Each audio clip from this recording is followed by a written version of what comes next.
First off, I want to shout out my teammates. We was down the whole game, but we battled back. No one put their heads down. We all played for each other. And LSU is a shout out to them. They're a great team. I'm proud of my team of how we came back. And everybody just stayed together, kept their head up, and I'm proud of us fighting for a win in the end. I'll take questions. I don't know how many threes you guys had in the second half, but what was working from the perimeter? I think we all just played together. Shout out to Otega Owe also. He was getting downhill, creating plays for his teammates and himself. And then we got great shooters, Cam Williams, Colin, being ready to catch and shoot, and just everybody playing together and playing off each other. When we attack and there's a huge gamble inside, we just kick it out, and shout out to the boys for being ready to shoot. Denzel, I think all 17 of your points came in the second period. What shifted for you? Was there a conversation at halftime, a mentality change, any kind of change in your demeanor or play? Just what led to that aggression and that scoring output in the second period? Shout out to Coach Pope. He got on me in the halftime, told me to be aggressive and be yourself. And I just want to do whatever I can to get this win for this team. Shout out everybody else, my teammates as well. They found me in the right spots.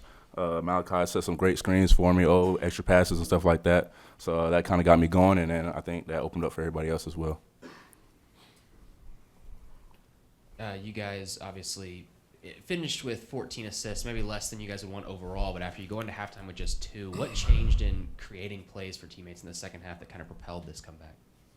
Like I said, creating for teammates. We got some open ball screens from the middle of the court. That led to downhill drives, and the bigs kind of keyed in on us, so we got kickouts. And also the short roll game, we kind of worked on it in practice a lot this past week.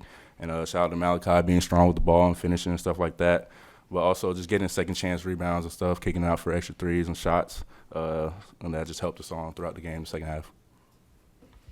Yeah, how would you assess the game winner from your vantage point, from your eyes? So I was at half court, and then when Colin threw it and I seen Malachi catch it, he had like a clear view of the shot. So I'm like, I've seen this before. One time in practice, he hit a three-quarter shot from like half court, and it went in for game. So once he caught that like free throw line, I see the way he kind of shot it up. I was like half court. I'm like, oh yeah, I knew it was going in from there. So it was kind of a cool moment.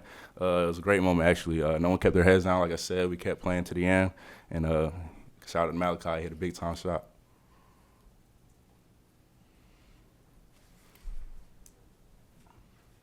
Mark, this team could have probably folded pretty easily after going down 18 points. That first basket LSU made in the second period, but obviously it didn't. Battled back very quickly to make it a nip-and-tuck game, and then obviously you guys executed down the stretch. What were you most pleased with from a resiliency standpoint from your team tonight?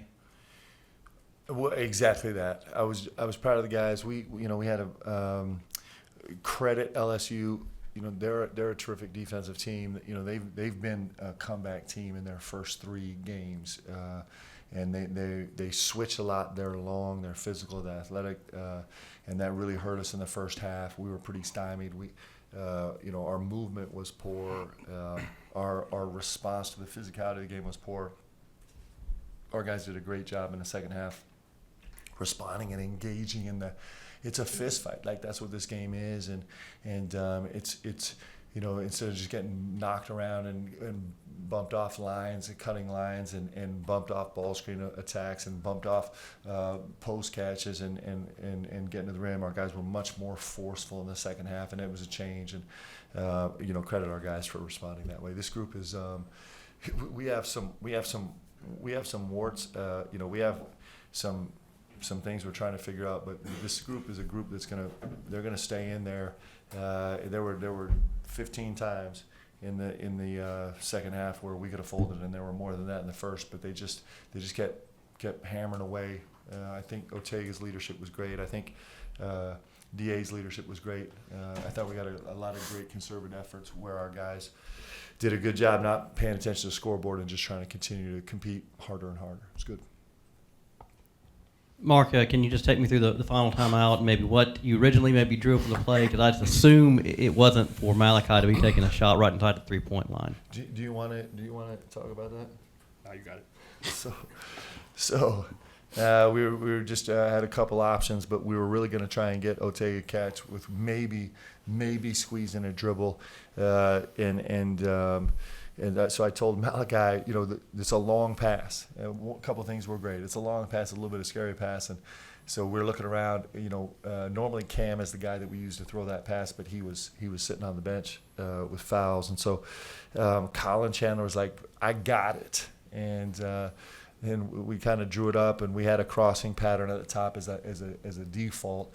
We were trying to get a shot, and as we walked out of the timeout, I grabbed Malachi. I'm like, "Hey, if we overthrow this, just catch it and go shoot it." And to Malachi's credit, one of the things we pride ourselves on in our program is owning our shot, and it was like it was brilliant. It was awesome. It was fun. It was a fun moment for him, and it was a great moment, a huge lift for us, and so proud of the guys for making it work. Mark, tonight we saw a start from Andrei Yelovich. He played 21 minutes tonight. What did you like and see that you got out of him tonight? Yeah, I thought he was good. He made a couple shots for us, which was important. I thought he conceptually, I thought he was pretty solid. They were cutting us up with the short roll high ball screen earlier, and we were stuck in between. We couldn't really get to a hard show because they were getting to it quick, and we weren't really committed to a drop, so we're stuck in between. And we went to switching in the second half, which was really effective for us. Our guys did a great job doing it, and Yella managed that really well, as did the rest of our guys, especially the switch on the back end. I thought he was really good. And I actually think he's got better basketball in front of him. I think I was proud of him tonight.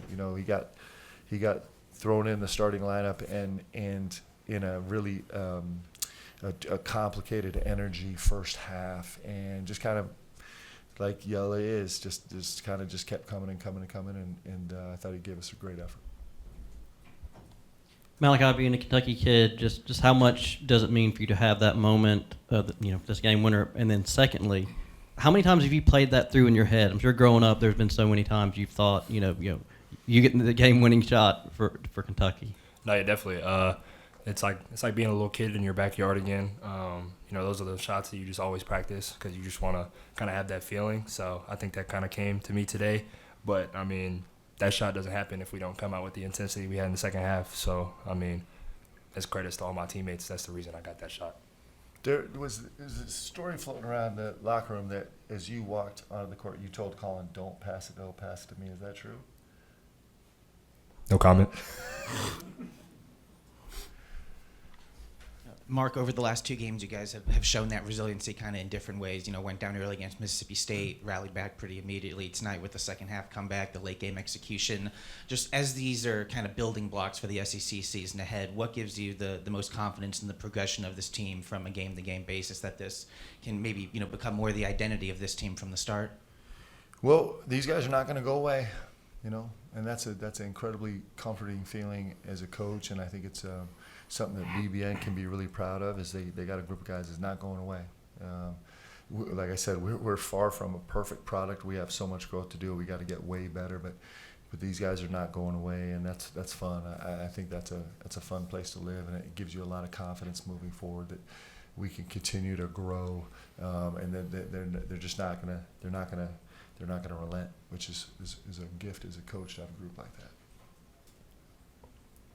Mark, tonight a lot's going to be made of overcoming adversity on the court, but off the court as well. I'm sure it was a very difficult week for you and for Jalen Lowe, having to shut him down for the season. But it seemed like tonight, tons of times he was the first guy up off the bench cheering on his teammates, clapping, being like, what can you say about what he still brings to this team and that kind of mentality? Yeah, Jalen Lowe's engagement in the game, unfortunately he spent more time on the bench than he has in games for us this year, but his engagement in the games is terrific. And he's smart. He sees things on the floor. I think he's trying to coach our guys. We're actually giving him some scout assignments moving forward where he's going to be responsible for prepping some of the things for our guys. And it matters. And it has been an emotional week for sure. You think about, having him have an end to his season, which is a really tough thing for us. And then, you think about Otega away, another, just heroic performance from him, and he couldn't even make it to shoot around this morning. He was so sick, and so this is, he's been really under the weather and just battled through it tonight. And so there's all those dynamics, but it's a credit to these guys for staying in there and finding a way to do it. Last one.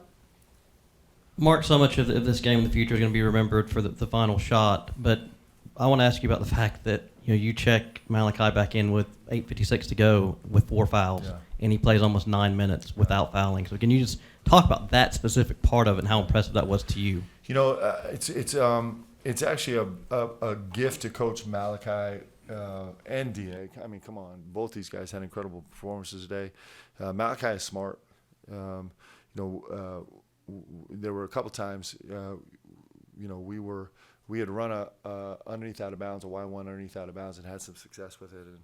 And I was actually making a change because I wanted to get Ortega engaged in the game. There was a foul situation going on. I was like, we got to get something in the rim. So I went to a different play call underneath out of bounds the next time that we get us something. And Malachi was just like, Coach, stay with Y1, literally from the sidelines. He's in the game. He said, no, let's stay with Y1. And DA was totally happy with that because it's a play that DA gets some real action out of.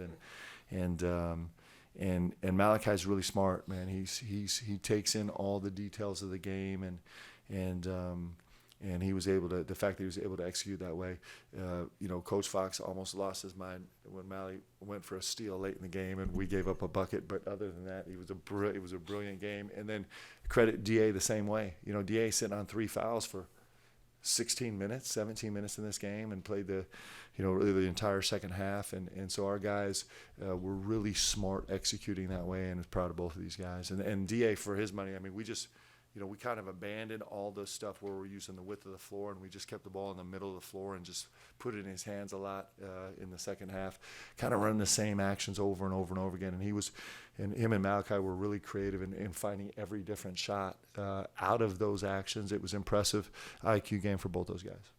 Thank you, everyone. Thanks, guys.